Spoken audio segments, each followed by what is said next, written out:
परमात्मा पाप कर्म दंड को भी काट सकता है।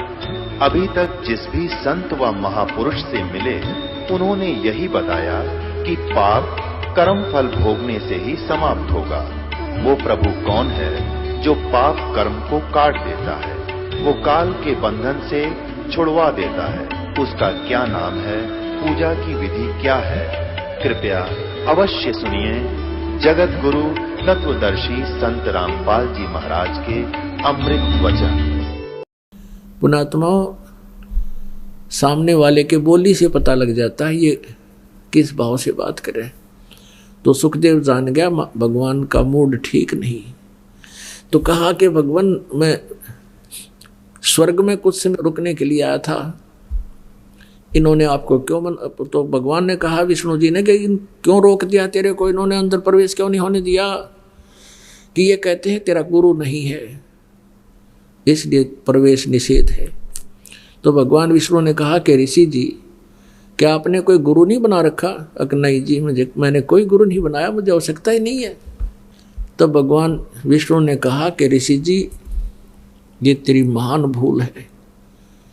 जब तक आप गुरु नहीं बनाओगे आपका पिछले संस्कार समाप्त हो जाएंगे, भविष्य का कुछ बनेगा नहीं, आपको बहुत हानि होगी। और ये हमारा नियम है, बिना गुरु के नुग्रे व्यक्ति को यहाँ आना भी अलाउड नहीं है, तो आ भी गलत गया। तब उसने समझ लिया भी भगवान ने कहा आदेश हो गया, तो फाइनल बात है यार। फिर कहा कि भगवान उस पृथ्वी पर मेरे समान कोई ऋषि नहीं है, मैं किसको गुरु बनाऊं? पुण्यात्माओं, कबीर परमात्मा कहते हैं कबीर या माया अटपटी और सब घट आण अड़ी, किस किस न समझावे कुआ बांग पड़ी। अब अभिमान उसके अंदर कितना कि मेरे समान कोई नहीं पृथ्वी पर, केवल किस कारण से? एक आकाश में उड़ जाने की हल्दी की गांठ प्राप्त करके, सिद्धि प्राप्त करके अपने से सबसे सुपीरियर मान बैठा। ये तत्व ज्ञानहीन के कारण, हीनता के कारण होता है। तब भगवान विष्णु ने कहा कि ऋषि जी यह तेरी और भारा भूल है, ये तेरा अभिमान बोल रहा है जो भगवान से कोसों दूर करता है। और जाइए राजा जनक से उपदेश लीजिए। इतना कहकर भगवान विष्णु महल में चले गए। अब सुखदेव जी ने सोचा भाई राजा जनक तो एक गृहस्थी आदमी और राजा है, और मैं बाल ब्रह्मचारी और ऋषि, मैंने स्त्री का मुंह भी नहीं देख लिया आज तक, और उसको मैं प्रणाम करूं मेरी तो इज्जत का नाश हो जाएगा।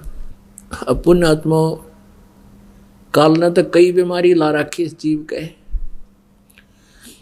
तो वो उस वहां से वो चल पड़ा, कहाँ आ गया? उसी कोमन स्वर्ग में, इंद्र वाले में। वहां आकर पहले वाली रौनक चेहरे पर नहीं थी। अन्य देवताओं ने पूछा भी आज क्या, किस कारण से ये ऋषि जी इतने मायूस हैं? कारण जानना चाहा कि हे ऋषिवर आपको क्या टेंशन होगी? आप तो बड़े हौसले से आते थे। तब सारी बात बताई कि मैं विष्णु जी के लोक में गया था और विष्णु जी ने मुझे वहां आदेश, स्वर्ग में रहने का आदेश दे दिया। तो वहां जो उपस्थित देवता लोग थे उन्होंने कहा कि ऋषि जी सच्ची बात बता, कहानी के है? भगवान विष्णु तो सीने से लगाते हैं, सबको प्यार देते हैं, वो तो बहुत नेक आत्मा है, और आपको वहाँ रहने भी नहीं दिया, बात बता क्या है?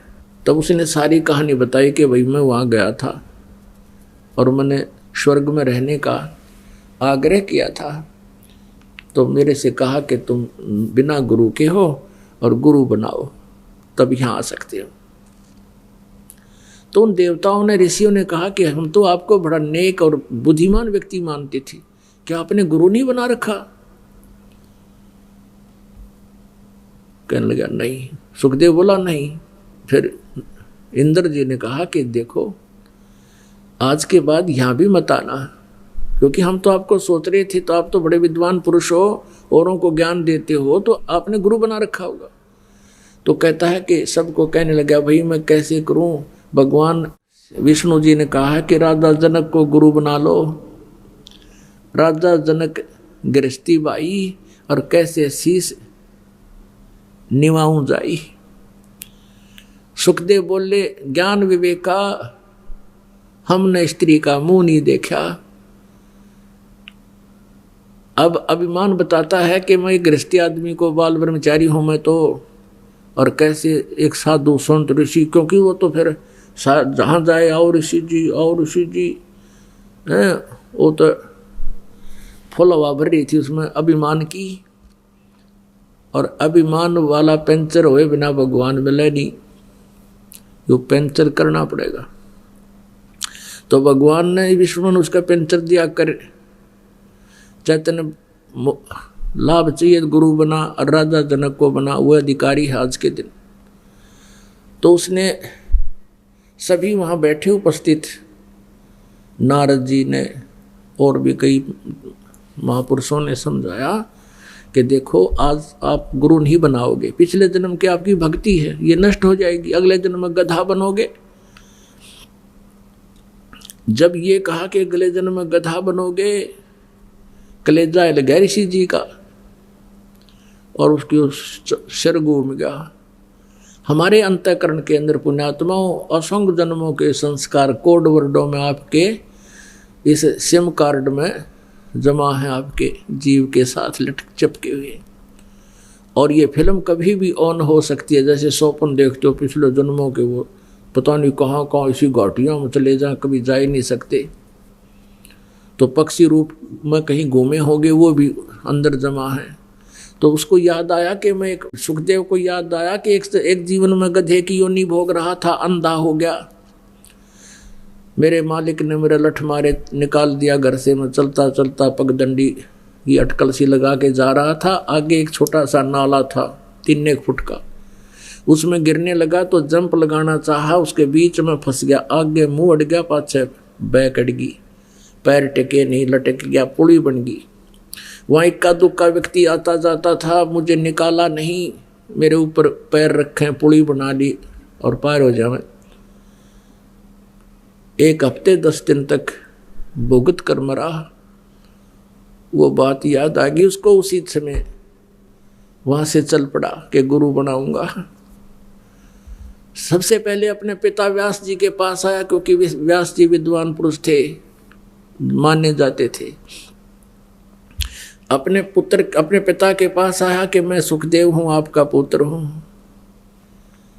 तो व्यास जी ने कहा बेटा आजा, दुख तो बहुत हुआ तेरे जो वियोग का मुझे, पर मैंने सब्र कर लिया था, मेरा बेटा मोक्ष के लिए गया है, कोई दिक्कत नहीं, आजा। कैसे आना हुआ सारी कहानी बताई कि मैं विष्णु जी के लोक में गया था, विष्णु जी ने मुझे वहां रहने नहीं दिया, स्वर्ग में अलाउड नहीं किया। व्यास जी ने भी फिर यही प्रश्न किया, क्योंकि विद्वान पुरुष एक ही सुर में बोलते हैं, क्या कारण था भगवान ने आपको क्यों वापस कर दिया? तो सुखदेव ने कहा मैंने गुरु नहीं बना रखा। ऋषि ने माथे हाथ मारा व्यास जी ने कि बेटा मैंने तो ये सोचा था मेरा बेटा मोक्ष प्राप्त करेगा, मैंने अपना सब्र कर लिया था। अरे तू तो नरक में जाएगा, पशु योनि पावेगा, नालायक, तू काहे का ऋषि है, गुरु क्यों नहीं बनाता? तब फिर उसने बताया कि भगवान ने कहा है विष्णु जी ने कि राजा जनक को गुरु बना ले। राजा जनक तो एक राजा है, उसके तो कई रानियां रखी हैं, औरतें हैं, और मैं बाल ब्रह्मचारी हूँ, मैं ऋषि हूँ, मैं कैसे मत्था टेकूँ? उसके गुरु को तो सारे काम करने पड़ेंगे, मत्था भी टेकना पड़ेगा, दंडवत करनी पड़ेगी। सुखदेव फिर व्यास जी ने कहा बेटा अभिमान त्याग दे, अब तेरा जीवन मुझे नष्ट हुआ दिखाई देता है। यूं कह के व्यास जी रोने लग गया। अरे नालायक, तो किसा जन्म तू के मनुष्य जीवन पाया तूने? ये पिछले संस्कार हैं जो तू आकाश में उड़कर लोग दिखावा कर रहा है। गरीबदास साहिब जी कबीर परमेश्वर से ज्ञान प्राप्त से कहते हैं, एक सिद्धि आकाश से उड़ जाई, एक सिद्धि जल पैर ना लाई। एक सिद्धि कुछ खावा ना पीवे, एक सिद्धि जो बहुजुग जीव है, एक सिद्धि बहु चोले धारे, एक सिद्धि जीव हंस निहारे। कहते हैं ऐसे ऐसे 24 सिद्धियां भी आ जावे तो भी इनकी तरफ थूका नहीं, देखा नहीं, ये तो मोक्ष बाधक है। तब कहा कि जाके और जनक जी से उपदेश ले बेटा। बहुत प्रेरणा की, जब वो चला वो नालायक है।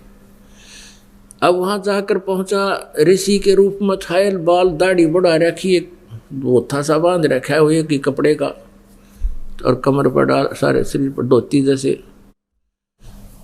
तो राजा जनक ने आसन लगवा दिया कि आओ ऋषि जी, बड़े धन भाग हमारे ऋषि जी हमारे घर पर आए हैं, धन भाग हो। आज कैसी दया हुई, साधु तो राम का रूप होता है। अब सुखदेव ऋषि कहने लगे नहीं, आसन पर नहीं बैठूंगा, मैं जमीन पर बैठूंगा, दीक्षा लेने आया।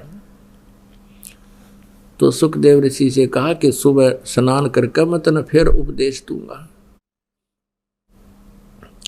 एक मकान के अंदर अलग व्यवस्था करवा दी कि वहां सो जाओ आप, सुबह नाम दूंगा तुझे।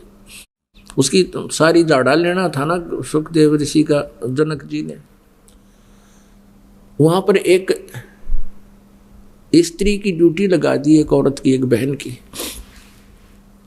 कि महाराज जी की सेवा करना बेटा, खाना खिलाओ, बर्तन इसके वस्त्र बिछाओ और कोई असुविधा ना हो। और उसको पता दिया था कि ऐसी क्रिया करना। तो अब सुखदेव ऋषि के लिए पलंग बिछा दिया, आसन लगा दिया, सुखदेव विराजमान हो गए। और वो लड़की भी रात्रि में उसके तख्त पर जाकर बैठ गई जिस पर वो विराजमान थी। अब सुखदेव ऋषि जी थोड़ा सा 1 फुट आगे को सरक गए, लड़की फिर उसकी तरफ निकट आने लगी तो वो आगे को चल पड़े और फिर उठ कर खड़े हो गए और कहा माई आप जाइए, मेरा जो है ना, मैंने मेरा धर्म नष्ट ना कर। वो बाहर आ गई। तो राजा जनक ने सुबह पूछा क्या क्रिया रही। उस लड़की ने बताया कि ऐसे ऐसे ये मैं निकट जाऊं थी, यू आगे न बाजे था, मैं निकट जाऊं थी, यू सुकड़ गया, कति पलंग से भी उतर गया। तब राजा जनक स्नान करने लग गए, कहने लगे आप यहाँ बैठ जाओ। उनका नीचे आसन लगा दिया, वो बैठ गया, सामने बैठा। 10,000 रानियां थी राजा जनक के, 10,000। उनमें से एक हेड थी, मुखिया थी, पटरानी बोलते थे उसको। उसने कहा कि मैं नहाऊंगा, यहाँ ईंटों का चूल्हा बनाकर लकड़ी डाल दी, ऊपर पतीला धर दिया, उबाल दिया, पानी जैसे चाय बनाते समय उबाला करे। और उसके साथ में एक पटड़ा डालकर बैठ के स्नान के लिए कपड़े निकाल कर राजा जनक धोती बांध रखी थी। अपनी पत्नी से जो सबसे मुखिया थी, हेड थी, पटरानी जिसको कहती, वो स्नान कराने लगी। उस उबलते हुए जल को लोटे में भरे, राजा जनक की चोटी में घेरे सिर में, रात से नुआवे, मसल का, और वो पानी डाला राजा के सिर पे, और सुखदेव ऋषि नो सुकड़े जल गया। अब उसको ये हो गया कि यू जलेगा राजा, और वो पानी गिर वो नूक से मरेगा यू, इसे जलते पानी में उबलते मनावे। तब राजा जनक ने कहा कि हे व्यास के बेटे, ए महर्षि, ए ब्रह्मचारी, आजा। मेरे स्नान करने के बाद जो मेरे शरीर के बाद जल नीचे गया है गटर में, नाली में, व्यास के बेटा ब्रह्मचारी, इसमें उंगली दे दे, तने जान जाऊंगा किसा ब्रह्मचारी किसा तू भगत है। न बोला मैं ना दूं, आंगली जल जा मेरी तय। है राजा बिहंस दई जब तारी, राजा ने नो हथेली पीटी नो ताली बजाई और हंसे, और हमें स्नान करावे नारी कि तू नो कह था मैंने स्त्री का मुंह नहीं देखा, हैं स्त्रियों के निकट नहीं आऊं, तेरे तो तैया अच्छी भगतनी है, देख इसका भी हाथ ना जलता इस उबलते हुए पानी से, मेरे ऊपर गेर नवाण लाग रही है, तेरा कालजा पाट गया इतनी दूर ते बना फिर महर्षि। कहते हैं इन इंद्रियों के कसने से, हठ योग से इन पर थोड़ा बहुत तूने काबू पा भी लिया कुछ दिन के लिए, इसे बनेगा क्या तेरा?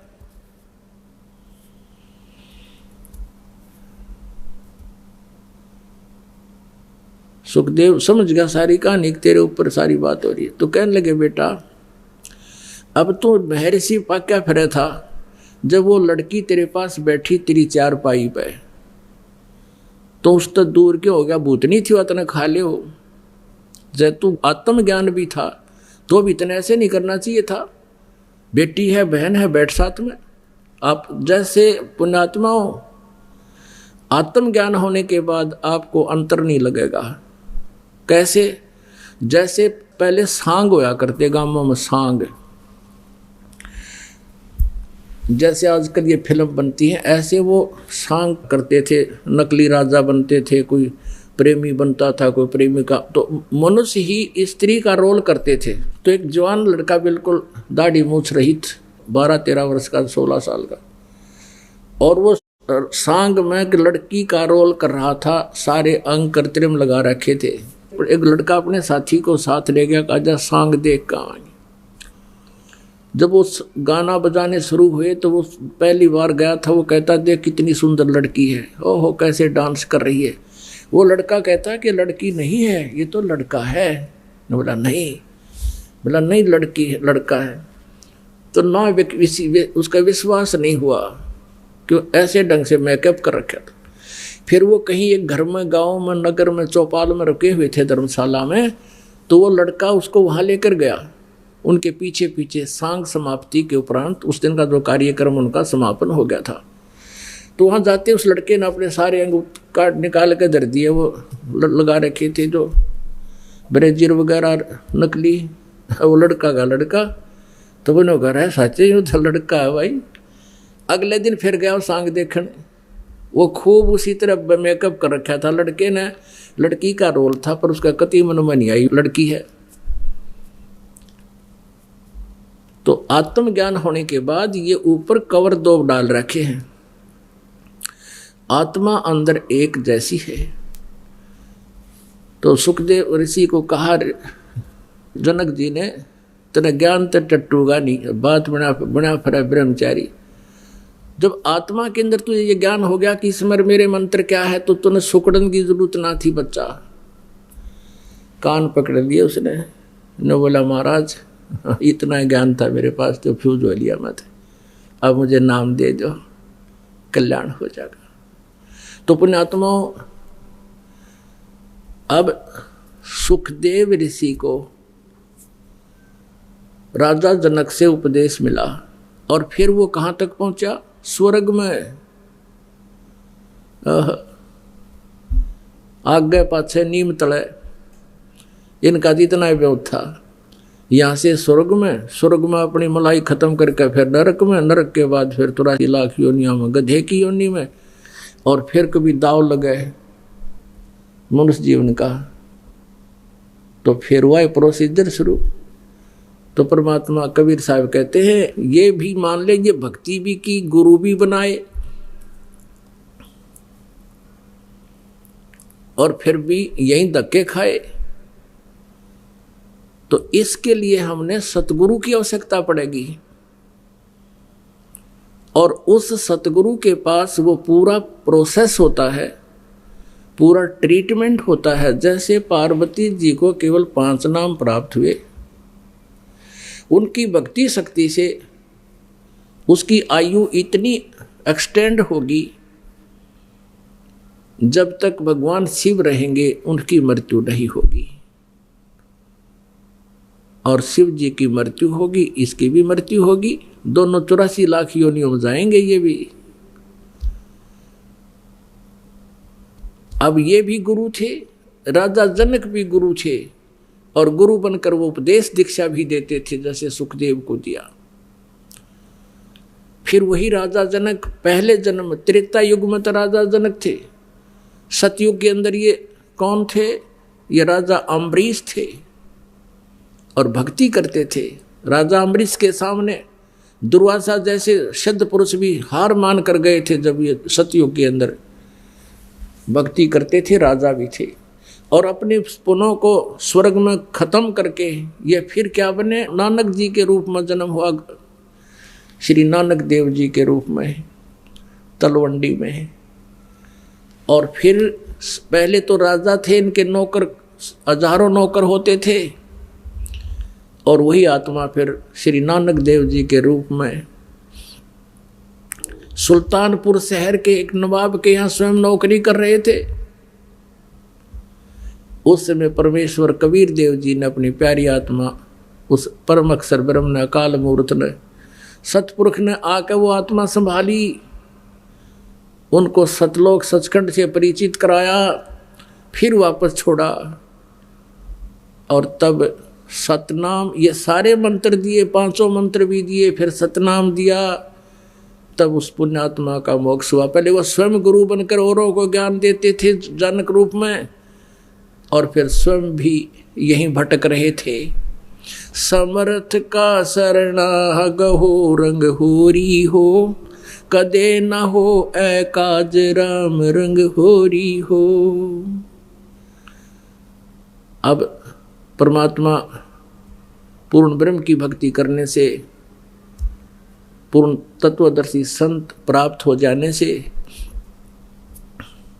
ये सभी झंझट मिट जाते हैं।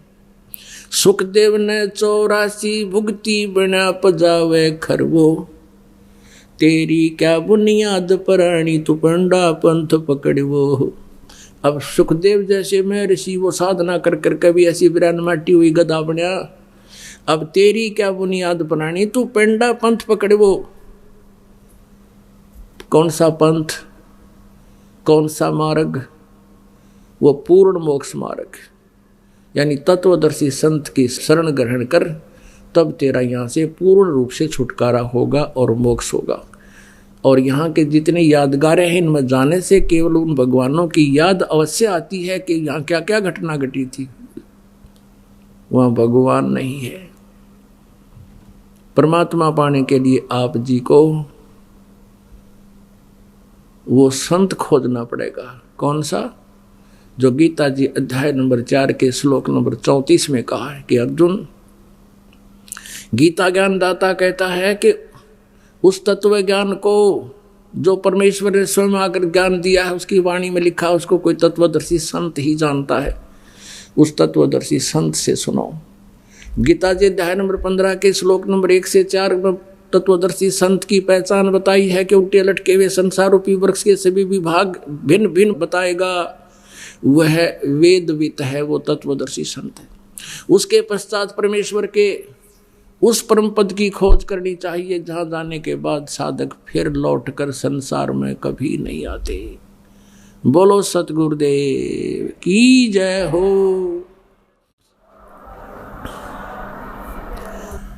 परम पिता परमात्मा पूर्ण ब्रह्म, सारी सृष्टि के रचनहार, कुल मालिक,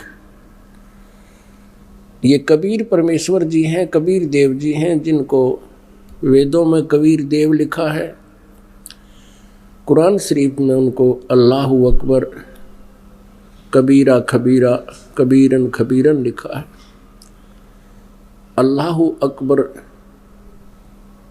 कबीर कहो, अकबर कहो, ये बोलने की और लिखने की अपनी अपनी मातृभाषा के आधार से भिन्नता हो जाती है। जिसको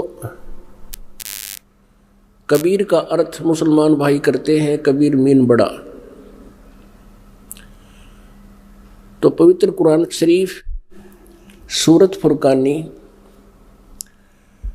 25 आयत 52 से लेके 59 तक, 59 तक, कुरान शरीफ का जो ज्ञान पाता है वो अपने पैगंबर हजरत मोहम्मद जी से कह रहा है कि ए पैगंबर, तू मेरे द्वारा दिए गए इस कुरान शरीफ के ज्ञान पर विश्वास रखना। और ये काफिर, ये तेरा जो विरोध कर रहे हैं, ये काफिर हैं, ये उस कबीर को परमात्मा नहीं मानते। तूने इनके साथ संघर्ष करना है। जिहाद का अर्थ कोई लठ बजाना, कत्लेआम करना नहीं होता। जिहादन कबीरन, जब जिहादन कबीरा, यानी कबीर जी के लिए, उस कबीर अल्लाह को तू प्रभु मान, उसके लिए तू संघर्ष कर, इनकी बातों में मत आना। और ये परमात्मा वही है जिसने 6 दिन में सृष्टि रची, 7वां दिन तख्त पर जा बैठे। और इसकी खबर किसी बाखबर से पूछ देखो, मैं उससे परिचित नहीं हूं। इससे सिद्ध हो गया जिसको मुसलमान भाई अपना अल्लाह मानते हैं और ये भी मानते हैं कि हमारे अल्लाह ने हजरत मोहम्मद जी को कुरान शरीफ का ज्ञान दिया, वो हमारा गॉड है, अल्लाह है, खुदा है। तो वो खुदा तो किसी और पूर्ण परमात्मा कबीर नामक परमेश्वर की तरफ संकेत कर रहा कि वो है पूर्ण परमात्मा, उसी की भक्ति से मोक्ष होगा। और उसकी खबर किसी तत्वदर्शी संत से पूछो तो वो कौन है? कबीर परमेश्वर जी अपनी वाणी में, सच्चिदानंद घनपन की वाणी में, उस तत्व ज्ञान में कहते हैं, हम मोहम्मद को वहां ले गए जैसे आदरणीय धर्मदास साहिब जी को परमात्मा अब मिले थे, फिर सचखंड लेकर गए थे। आदरणीय मलुकदास जी को ऐसे ही कृपा बख्शी थी, आदरणीय दादू साहिब जी के ऊपर ऐसी कृपा बख्शी थी, आदरणीय नानक साहिब जी के ऊपर भी ऐसी कृपा बख्शी थी। वो सतपुरुष कबीर देव, अल्लाह अकबर, हक्का कबीर, वो स्वयं चल कर आए थे सतलोक से और सचखंड दिखा करके उनको वापस छोड़ा था। वो पूर्ण परमात्मा अपने विधान अनुसार, अपने गुण के अनुसार कि वो ऐसा ही करता है, वेद भी ये गवाही देते हैं कि पूर्ण परमात्मा अपने वो तीसरे मुक्ति धाम में रहता है, वो वहाँ से गति करके नीचे अच्छी आत्मा को मिलता है, उसको ज्ञान देता है, आध्यात्मिक ज्ञान से परिचित कराता है। इसी विधान अनुसार वो परमेश्वर आदरणीय गरीबदास साहिब जी को मिले, गांव छुड़ानी जिला दर वाले को, और आदरणीय गीसादास साहिब जी को मिले, गांव खेखड़ा मेरठ उत्तर प्रदेश वाले को। आदरणीय नामदेव जी को भी परमात्मा मिले थे, लेकिन उनका इतिहास बंद कर दिया गया। आदरणीय हजरत मोहम्मद जी को परमात्मा मिले, तो कबीर परमेश्वर जी ने कहा कि हम मोहम्मद को वहां ले गए, और यहां मोहम्मद जी के 1,80,000 अनुयायी मुसलमान बन गए थे। मुसलमान का वो अर्थ होता है जो सर्व विकारों से दूर हो, बीड़ी, शराब, तम्बाकू, किसी प्रकार का व्यसन नहीं करता हो, नेक आत्मा को मुसलमान कहते। ऐसे हिंदू वही होता है जो बुराइयों से दूर हो। ईसाई भी उसी को कहते हैं जो ईसा जी के नियमों का पालन करता है, क्योंकि कोई भी संत या कोई ग्रंथ किसी को भी व्यसन करने का आदेश नहीं देता, आज्ञा नहीं देता। तो इस प्रकार हजरत मोहम्मद जी की यहाँ बहुत महिमा होगी थी, तो उन्होंने एक बार भी भगवान से नहीं कहा कि मैं वापस नहीं जाऊंगा। नीचे की चाह उसकी मिटी नहीं। जैसे धर्मदास जी को लेकर गए, धर्मदास जी ने वही कहा, भगवान मुझे वापस ना भेजना उस गंदे लोक में। फिर परमात्मा ने उनको इसलिए भेजा कि बेटा तू वापस जा, मैं तेरे साथ रहूंगा, तू मेरा गवाह बनना कि कबीर इज गॉड। क्योंकि इस काल ने और इस काल के दूत गुरुओं ने काल से प्रेरित प्रेरणा से इन्होंने सबको मिसगाइड कर दिया है, भक्ति का नाश कर दिया, अध्यात्म ज्ञान किसी के पास भी नहीं है। लेकिन हजरत मोहम्मद जी ने एक बार भी नहीं कहा, वो अंतर्यामी सारी समझ गए, उनको कोशिश भी की तू यहाँ रुक, लेकिन मोहम्मद जी वापस आ गए। तो कबीर परमेश्वर कहते हैं हम मोहम्मद को वहां ले गए, इच्छा रूपी वहां नहीं रहो, उल्ट मोहम्मद मैल पठाया, गुज बीरज एक कलमा लाया, रोजा बंग नमाज देई रे, बिस्मिल की नहीं बात कही रे।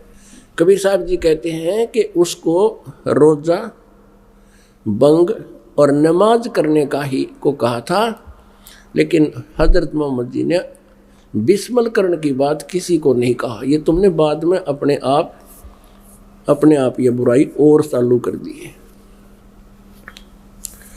नबी मोहम्मद नमस्कार है, राम रसूल कहाया, 1,80,000 को सौगंध जिन नहीं कर जलाया। कबीर परमात्मा कहते हैं तुम उन महापुरुषों के अनुयायी हो मुसलमान, उन 1,80,000 मुसलमान प्योर बने थे, उन्होंने कभी कर्द नहीं चलाई, ना कोई ऐसे बलि दी, किसी प्रकार की कोई ईद बकरीद नहीं मनाई। इस तरह से अरस कुर्स पर अल्लाह तकत है। अरस कुर्स पर, अरस माने आसमान के, कुर्स माने अंतिम छोर पर, यानी सतलोक में। अरस कुर्स पर अल्लाह तकत है, उस कबीर परमेश्वर का वो मुक्ति धाम है, सतलोक है। और खालिक बिन नहीं खाली, यानी उस परमात्मा की दृष्टि से कोई भी जीव बचा नहीं है। वो सबकी जो है ना ख्यास रखता है, सबकी सब पे नज़र रखता है, वो सब उसी के प्राणी है। अरस कुर्स पर अल्लाह तकत है, खालिक बिन नहीं खाली, वो पैगंबर पाक पुरुष थे साहिब के अब्दाली। 1,80,000 जो महापुरुष हुए हैं मुसलमान, वो तो परमात्मा के कृपा पात्र थे, वो पैगंबर जितने हुए हैं। और आप जी सत्य से अपरिचित होकर के उनके अर्थ गलत कर बैठे, ऐसे ही वेदों के ज्ञाता वेदों से अपरिचित हैं। इसलिए परमेश्वर ने कहा है, गुरुआ गाम बिगाड़े संतो गुरुआ गाम बिगाड़े, ऐसे कर्म जीव कहला दिए ईब जड़े नहीं झाड़े। इब ऐसी बुराई में ग्रस्त कर दिए। भक्त बता रहे हैं, नेपाल से आते हैं, कहते हैं वहां एक पशुपति का मंदिर है और 1 वर्ष में वहां लगभग 2 करोड़ जीवों की बलि चढ़ाई जाती है। ओए खून की नदी बहाई जाती है। ये कौन से ग्रंथ से लाए ये पूजा? ये लोग, इन नकली गुरुओं ने ऐसा जुल्म किया हमारे ऊपर। पुण्य के स्थान पर पाप शुरुआत करवा दी। गुरुआ गाम बिगाड़े संतो गुरुआ गाम बिगाड़े, ऐसे कर्म जीव कहला दिए ईब जड़े नहीं झाड़े।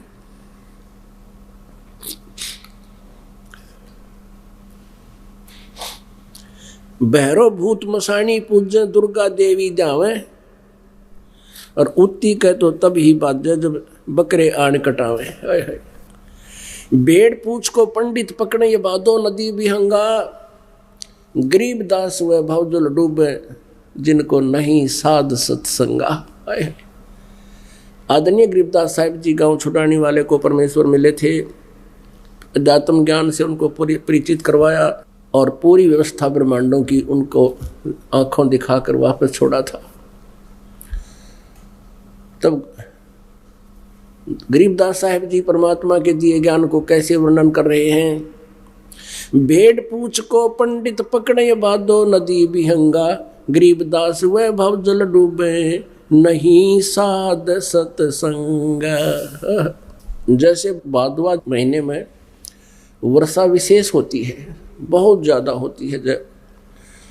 अब तो फर्क पड़ गया है, पहले बहुत तगड़ी वर्षा भादुआ में हुआ करती थी। और उस समय ये दरियाएं गंगा जमुना जितनी भी है, कावेरी जितनी है, ये भादुए के महीने में, जैसे सर्दियों के मौसम या गर्मी के मौसम में इनका पानी कुछ बहुत कम स्थान घेर कर चलता है, और भादुए के समय में तो ये ओवरफ्लो होकर चल पड़ती हैं। तो ऐसे भयंकर दरिया को आपने पार करना है, यानी सतलोक जाने के लिए काल के इस जाल को पार करना है। इसके लिए दरिया से पार करने की किसी की इच्छा हो और उसको कोई साधन दे देवे, बता देवे कि एक भेड़ की पूंछ पकड़ ले या तुझे पार कर देगी, तो क्या वो भेड़ की पूंछ पकड़े बैठा है और कोई उससे पूछता है तू क्या कर रहा है कि दरिया से पार होऊंगा? गुरुजी ने बता रखे ये मुझे पार कर देगी। कहने लगे कभी नहीं कर सकती, तुम भी डूबोगे, ये भी डूबेगी। तो ऐसे ही जो अन्य साधनाएं एक तत्वदर्शी संत ना मिलने से, अन्य जितने भी नकली गुरु काल प्रेरित हैं, जो शास्त्र विधि त्याग का मनमाना आचरण करते और करवाते हैं, उनके द्वारा बताई गई साधनाएं भेड़ की पूंछ पकड़ा रखी आपको। तो इस भवजल से रूप, इस दरिया से, संसार रूपी दरिया से आप पार नहीं हो सकते, डूबोगे यहीं पर।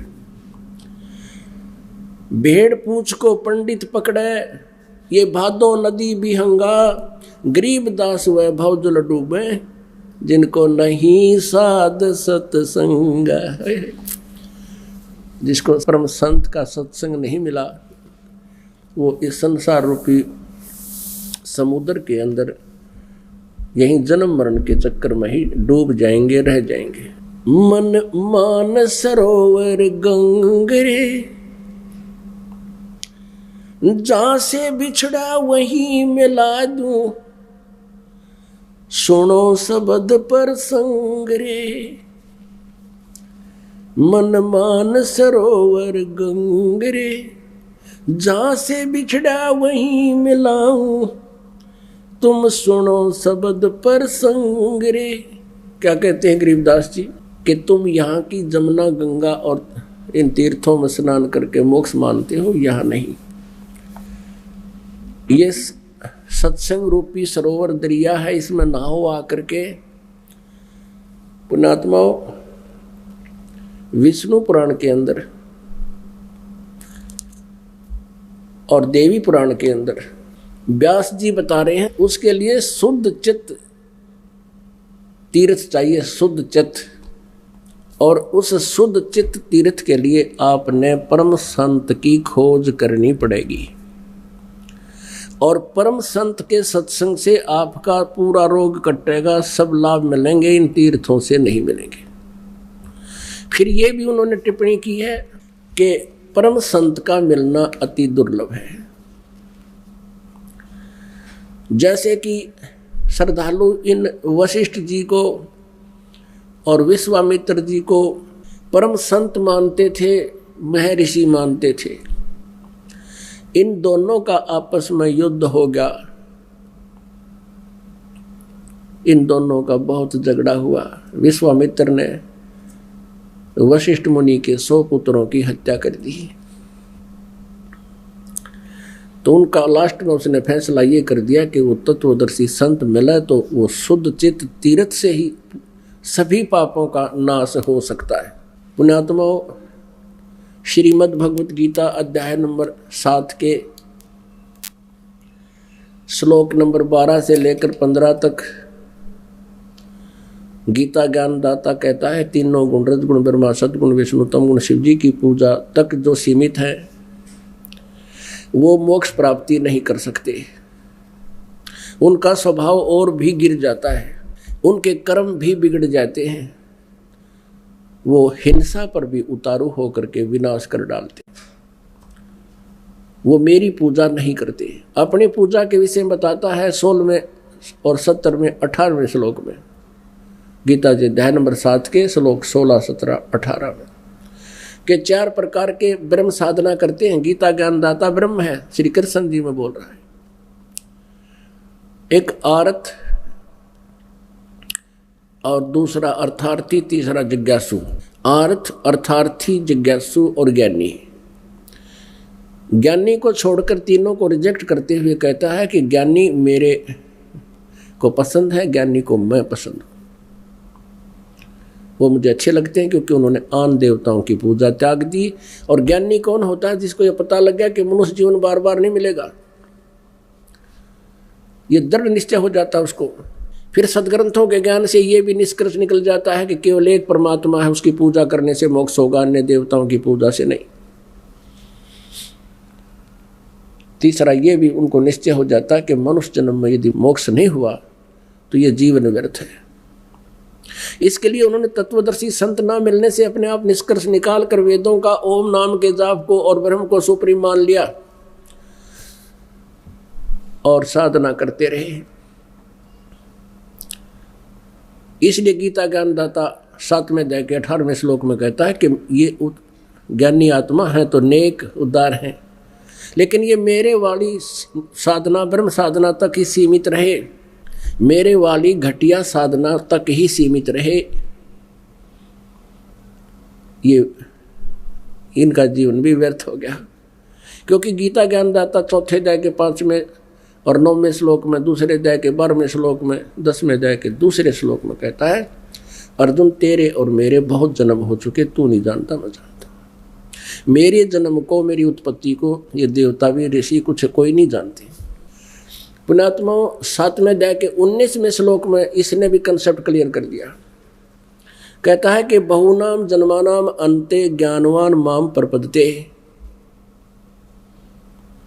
वासुदेव सर्वमिति स महात्मा सुदुर्लभ। अब जैसे गीता जी अध्याय नंबर 7 के श्लोक 12 से लेकर 15 में बताया है कि केवल तीनों गुणों तक सीमित जिनकी बुद्धि है, रजगुण ब्रह्मा सतगुण विष्णु तम गुण शिव जी तक, इनका ज्ञान यहीं तक हरा जा चुका है। वो राक्षस स्वभाव को धारण किए हुए मनुष्यों में नीच दूषित कर्म करने वाले मूर्ख मुझे नहीं भजते। अब 7वें अध्याय के 19वें श्लोक में कंसेप्ट क्लियर कर दिया कि बहुनाम जन्मानाम अन्ते ज्ञानवान माम प्रपद्यते। बहुत बहुत जन्मों के किसी अंत के जन्म में कोई ज्ञानी आत्मा मेरी भक्ति करता, ना तन्वे डले ढोए नीचे अन्य देवताओं तक ही सीमित है ये। फिर बताया कि वासुदेव सर्वमिति स महात्मा सुदुर्लभ है। लेकिन ये बताने वाला कि वासुदेव ही सब कुछ है, सर्वम। वासुदेव का अर्थ क्या होता है? श्री कृष्ण नहीं है। वासुदेव तो श्री कृष्ण जी के पिताजी थे। तो वासुदेव का अर्थ होता है जिसकी सत्ता सबके ऊपर हो, जिससे कोई रजमा खाली ना हो, यानी सब जगह जिसका वास हो, सबको नियंत्रित रखता हो, जो सबके ऊपर व्यापक हो। जैसे भारत का प्रधानमंत्री, राष्ट्रपति पूरे भारत के ऊपर व्यापक है, ये भारत में वासुदेव है। अन्य मुख्यमंत्री केवल एक क्षेत्र में ये व्यापक है, वासुदेव नहीं है, सर्वव्यापक नहीं, सबके ऊपर अधिपति नहीं है। तो ये क्या बताता है कि ऐसा संत मिलना बड़ी मुश्किल से है जो ये बतावे कि ना ते ब्रह्मा विष्णु महेश ये तीनों गुण पूजा के योग्य, और ना ब्रह्म से पूर्ण मोक्ष।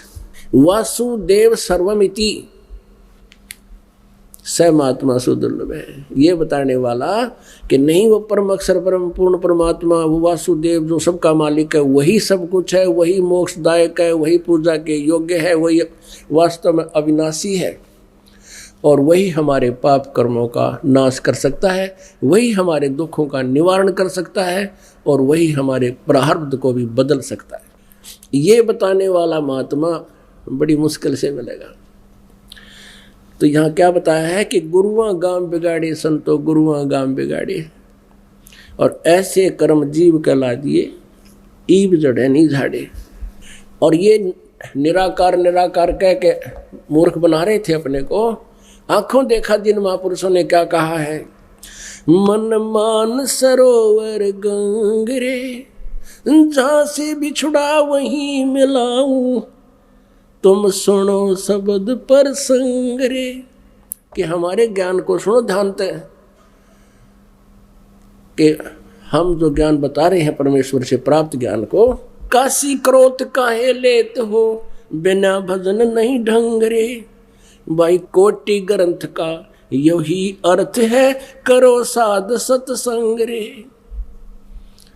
कहते सभी ग्रंथों का, करोड़ ग्रंथों का एक ही अर्थ है, किसी संत की संगत कर, तत्वदर्शी संत की। परमेश्वर कबीर जी कहते हैं, कबीर राम बुलावा भेजिया दिया कबीरा रो, जो सुख है संत के संग में वो बैकुंठ में न हो।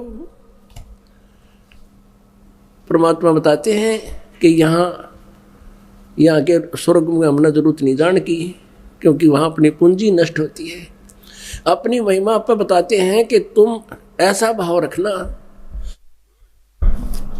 यदि यहाँ का राम तुम्हें लेने आवे, चलो तुम स्वर्ग में, कहते नहीं, मना कर देना। उससे तो यहाँ संत के साथ रहने में जो तुझे सुख है कहीं पर नहीं है। आप पुण्यात्मा जैसे आप यहाँ से बाहर जाते हो, वही मान बढ़ाई ईर्षा घर घर में आग लाग रही है। इससे भी ज़्यादा ऊपर के लोकों में ऐसे ही देव हैं, ऊपर नीचे एक से ऊपर ऐसे। और जब आप यहाँ आते हो, क्योंकि आप एक प्रारंभ में जो भक्त यहाँ आते हैं तो उसमें संसारिक गुण ज़्यादा होते हैं, धीरे धीरे सेट हो जाता आता है यहाँ पर। तो यहाँ पुण्यात्माओं जानबूझ कर कोई पंगा पावा तो उसकी नालायकी है ना। यहाँ सबको एक जैसा बैठने को, एक जैसा खाने को, कोई भेदभाव नहीं। तो यहाँ राग द्वेष आप पे ना हुए, राग द्वेष तो नहीं हुआ, अगर यू हलवा खा और मेरे मन में मिले मखाने ओनली, तो वहाँ द्वेष बन सकता है। तो ऐसे वहाँ फिर सतलोक में ऐसा ही है। कहते हैं काशी, देखो पुण्यात्मा परमात्मा पाने के लिए श्रद्धालुओं ने अपना जीवन न्यौछावर कर दिया। काशी के अंदर ही नकली गुरुओं ने, इन जालिमों ने क्या किया, एक क्रोंत लगा दिया मानस काटने का, मनुष्य काटने का, आरा लगा दिया, कसाई बना शुरू कर दिया। कारण क्या था? क्योंकि आत्मा जब से भगवान से बिछड़ी है उसी समय उसकी खोज में लगी है। काल ने फिर इसे गुमराह कर दिया, ब्लैकमेल कर दिया और मिसगाइडेड कर दिया। पूर्ण रूप से इसने नामो निशान मिटा दिया पूर्ण परमात्मा का।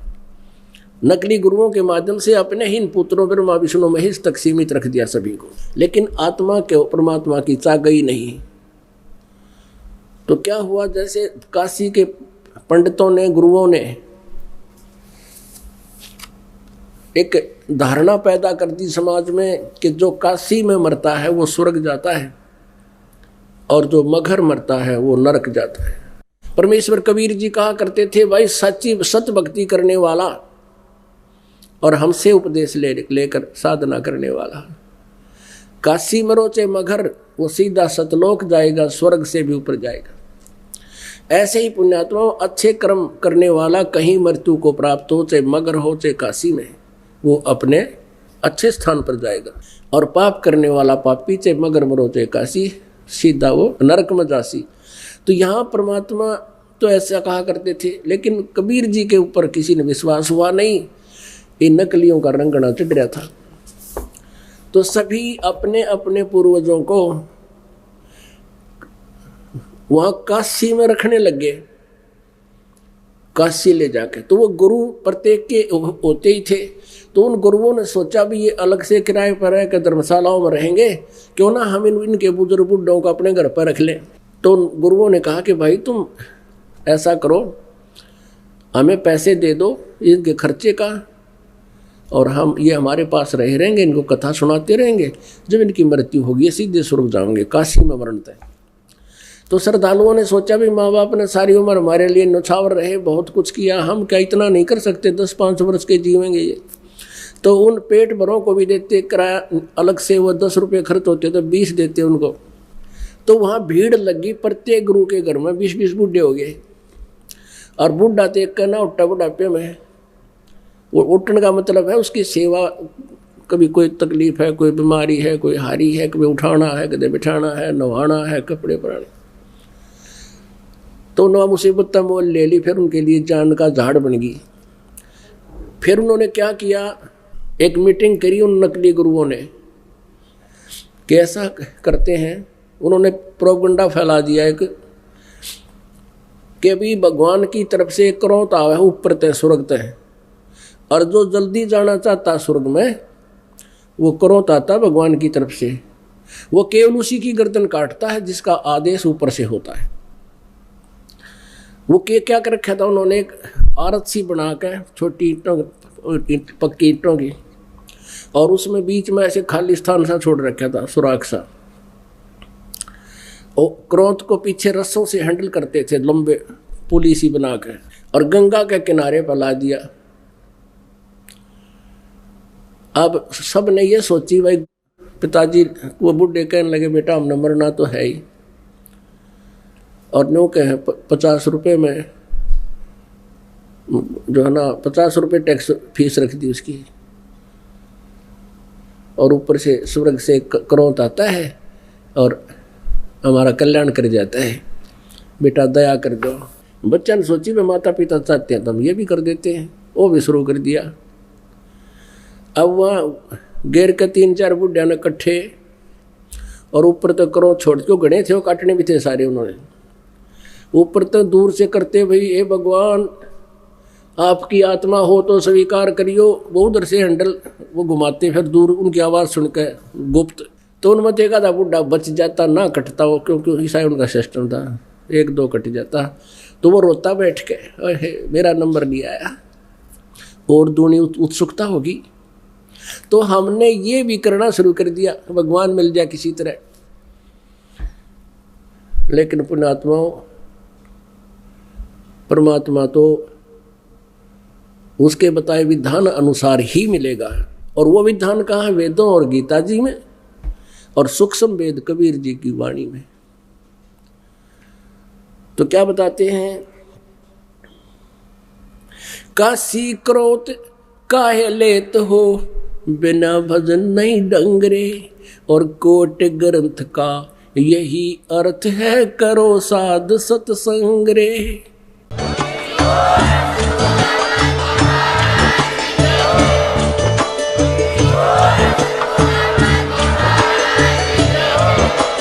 आप सुन रहे थे जगत गुरु तत्वदर्शी संत रामपाल जी महाराज जी के मंगल प्रवचन। अधिक जानकारी के लिए विजिट कीजिए हमारी वेबसाइट www.jagatgururampalji.org। संत रामपाल जी महाराज जी के शुभ आशीर्वाद से पूरे विश्व भर में 500 से भी ज्यादा नाम दीक्षा केंद्र हैं, जिन पर संत रामपाल जी महाराज जी द्वारा ऑनलाइन निःशुल्क नाम दीक्षा दी जा रही है। अपने नजदीकी नाम दीक्षा केंद्र का पता करने के लिए संपर्क करें 8222880541।